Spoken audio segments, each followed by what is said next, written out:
Hey, Grandma, turn up your hearing aid. All right, ladies and gentlemen, I've been saying for years on this show that politics is ripe with corruption. All the time we're talking about it. More and more, we see politicians only out for themselves and out for party politics. What happened to we the people? What happened to citizen legislatures? When did politics become a career? And as of late, party lines are becoming blurred. You cannot tell the left from the right anymore.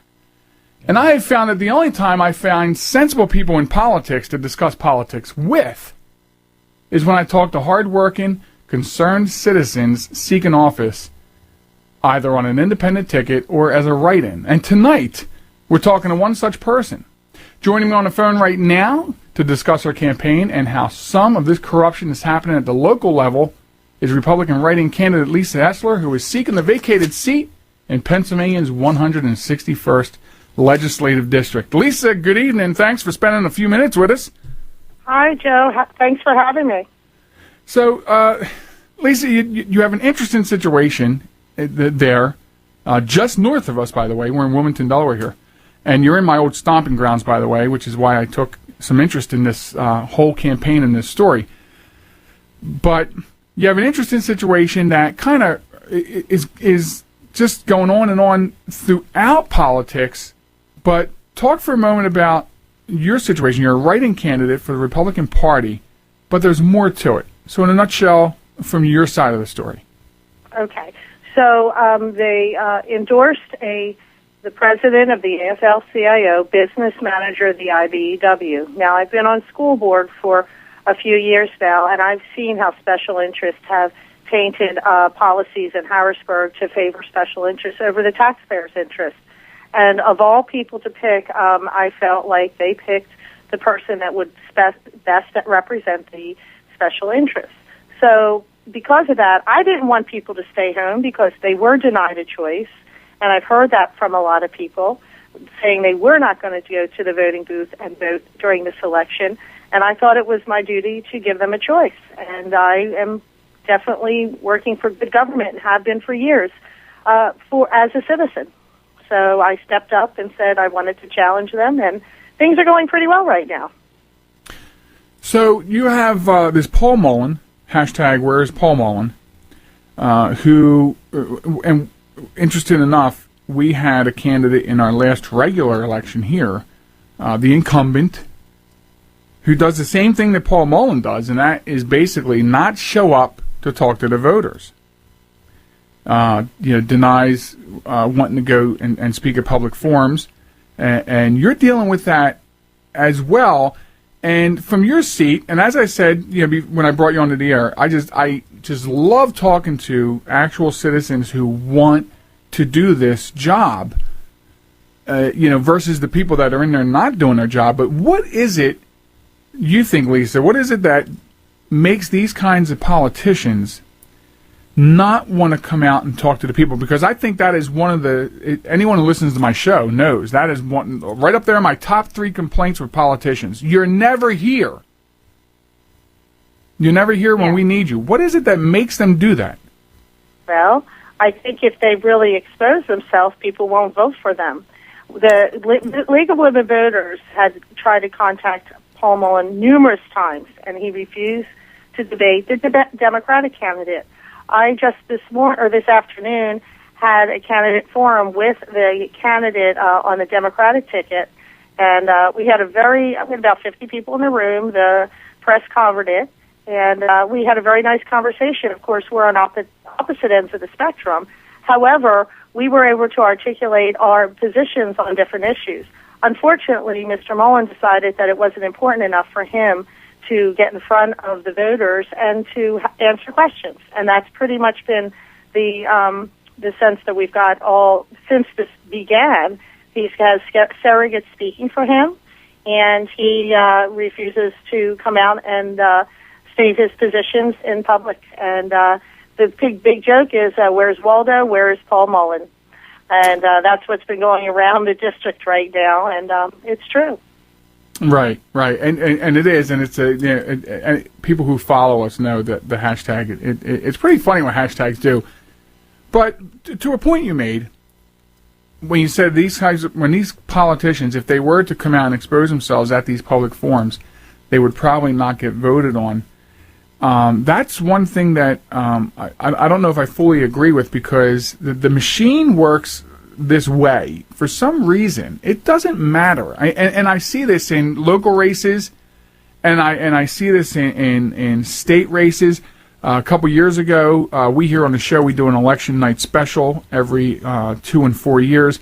We were watching very closely the governor's race in Virginia a couple years ago, and it looked like the Republican had that up until about an hour before polls closed, and then there was this gigantic, like 180% swing to the Democratic side.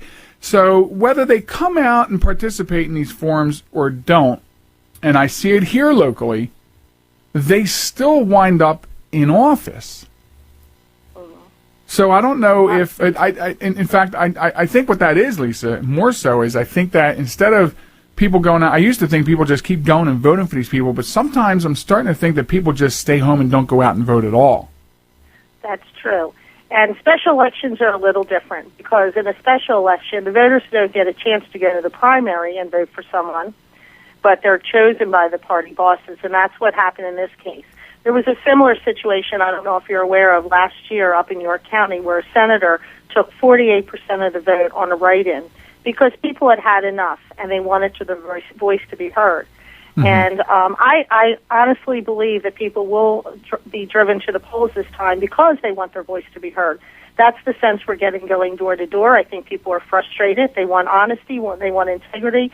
They want things to change. And instead of people staying home, I have a feeling they're going to be going to the polls this time and voting for me, because they see an opening where they can actually make a change and a difference.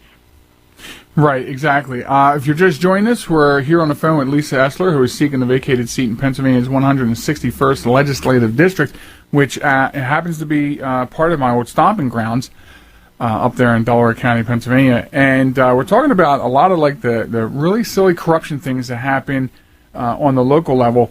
And Lisa, one of the things that I'm always telling people is, you have to vote, especially in the local elections and the state elections. Because a lot of people, I think, get fed up with like the presidential elections, the electoral college. Look, why should I vote? My vote doesn't matter. There's a group of people that elect the president, no matter what I do. And that could be true, but I think, like you're talking about, people are fed up, and these smaller local votes, they count more so, I think, than the presidential election. You want to feel like that about the presidential election? You feel like that about the presidential election. But I think we are heard, because it is the popular vote that puts every other person in a seat or takes them out of the seat. And that's why an election like yours is extremely important, because it is one of those types of elections where the people do matter, in this case. There's not some group of people electing you. Sure, you're battling party politics and whatnot, and a lot of the corruption, coming from the Paul Mullen side, But like you said, you're going door to door, and people are fed up, and they're ready for somebody who's going to roll their sleeves up and be representative of them. That's the problem. There's too many politicians that do not represent us in these offices. Absolutely, and I think another thing that keeps people away from the polls is that more and more the lines are blurred between the parties. I think in this case, when they nominated Mr. Mullen, they erased the line altogether, and that frustrates that the vote will show that on Tuesday, because the people are frustrated and they're angry that they were denied a choice in this election. But the more you blur the lines, the less people have motivation to go out and vote, because they feel like, what's the difference? Money and power should not control of your vote. Intimidation, and we've seen that around here in this election, should not control your vote. And we've seen that in several ways. And it's just very disheartening that that's what politics has come to, and that's the sense I'm getting from the people, that they're just tired of it. I like the way she thinks. Ron, where have we heard some of that stuff before? Money should not be in politics. Imagine.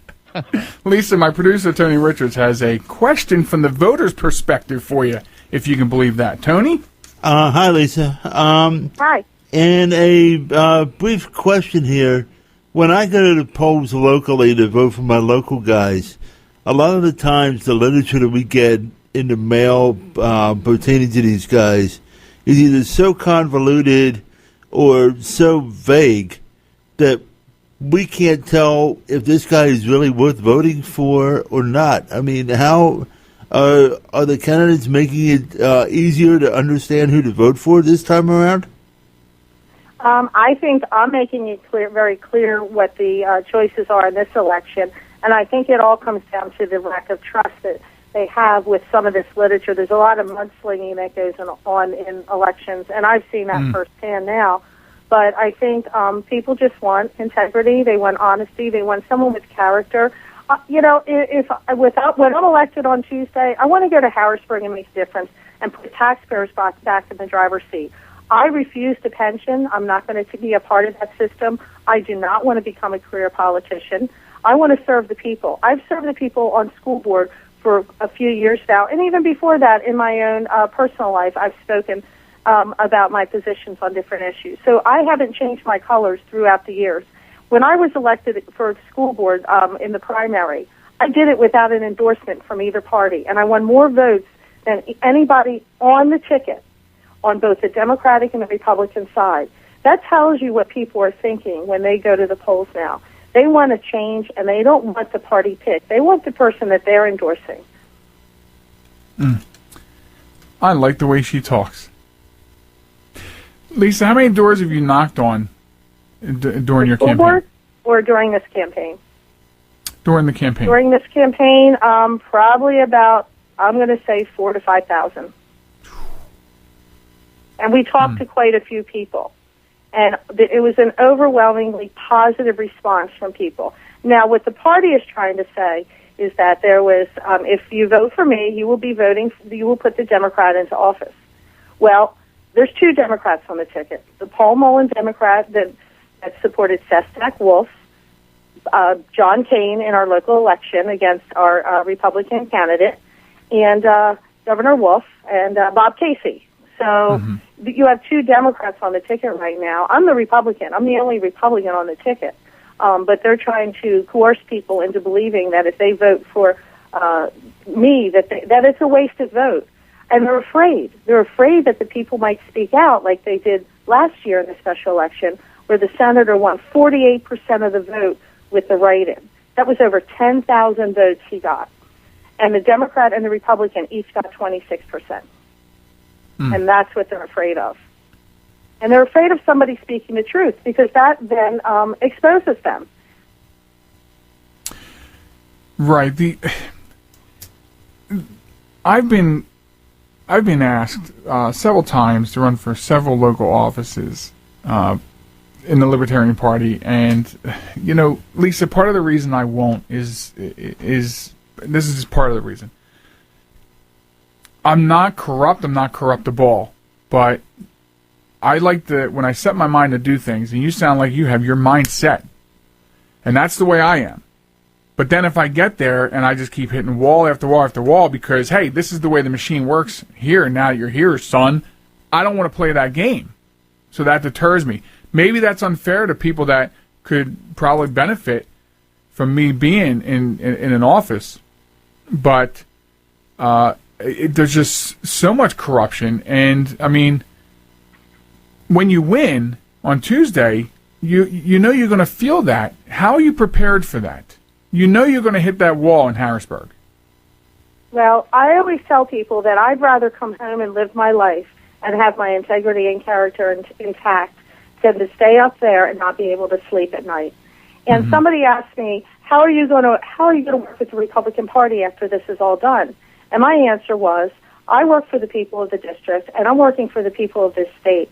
And I'm working with anybody that wants good government, that works for the taxpayers, and uses common sense and to apply to the laws that we are making in Harrisburg.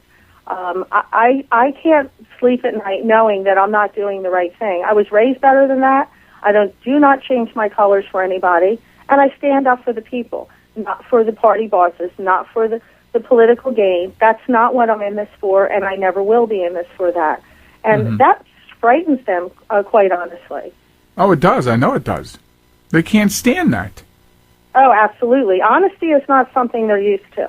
And, and I may expose a few little trickeries of theirs, and they don't like that either, because they like the good old boys club, as we call it here in Delaware County. Right. You know, they talk about a Washington cartel, and I'm beginning to believe that we have a Delaware County cartel here. And I've seen it in intimidation with voters. I've seen it with signs being put on lawns that have not asked for signs on their lawns. They just stick them on there. They've taken down my signs on lawns and put Mullen signs up. And when we went to the door and asked them, these are business owners. These are people that work for the state or local governments. These are people that have family members that work at the Union Hall. And they're afraid to take down a sign because of the repercussions that may come to them. There's a lot of intimidation, and I think it has to stop. And I think it stops with this election. Yeah, and as I said, you know, it was what's unique about what you're going through is what we see here in our local politics here in Delaware. What we see, Tony, his world is over in Maryland. We see that, and of course, Ron would tell you that it's all bleed over from Ron. What do you call it over there? I call it a lot of things. The Chicago political crime family. Oh, yeah. Chicago politics, yes. And so I think it's amazing what you're doing, and I like the way you're doing it. I firmly believe in citizen legislature, and you're representative of that. And you know that, and you're the only type of people we talk to on this show, because we're not into politicians, so to speak. So we really like what you're doing, and if you can, in like a minute or so, be able to wrap up your campaign ready for Tuesday, you would say? I would say it's up to the people on Tuesday what kind of government they want in Delaware County and what kind of government they want in the state.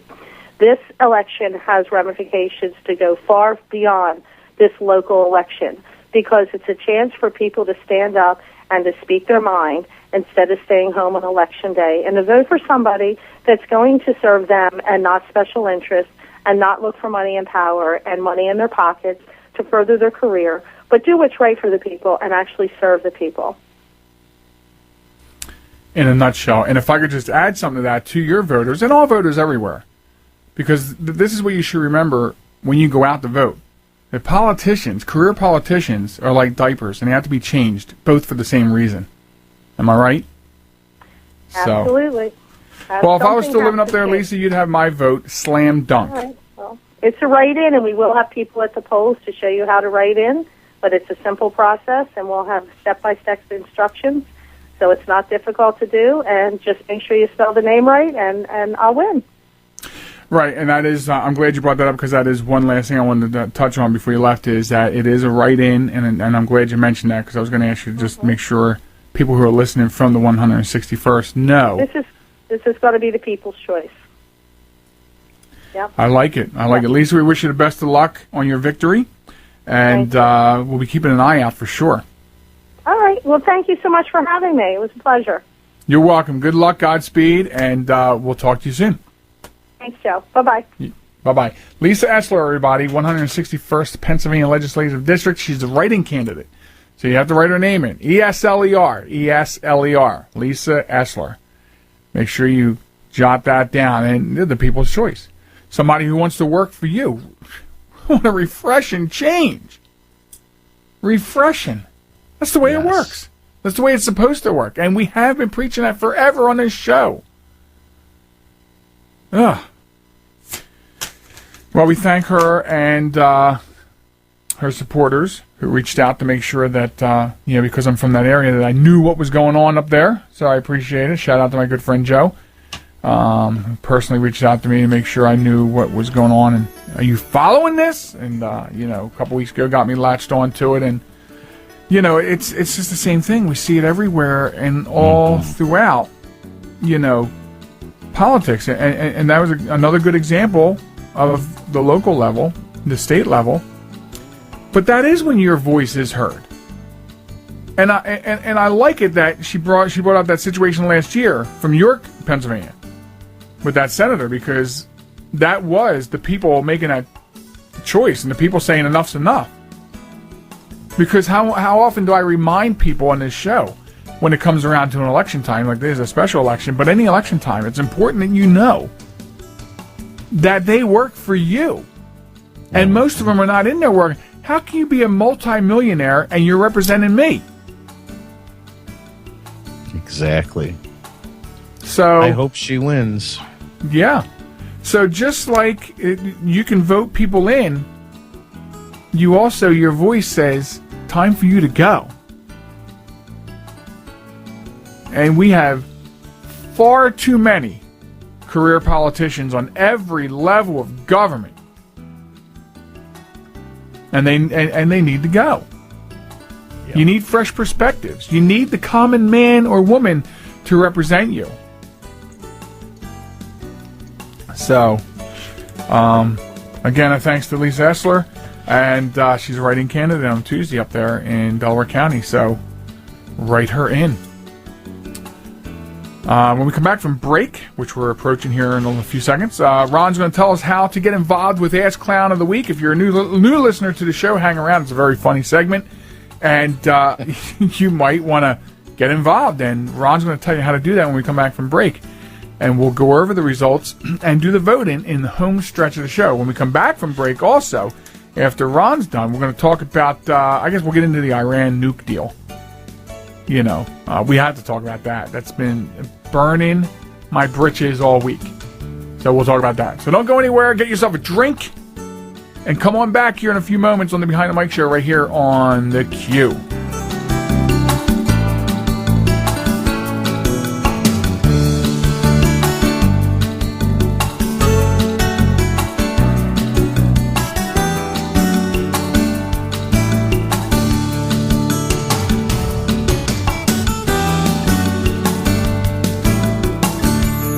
You're listening to the Behind the Mic show. Tune in and join the fun each Sunday at 8 p.m. Eastern, 5 Pacific. It's the Behind the Mic show with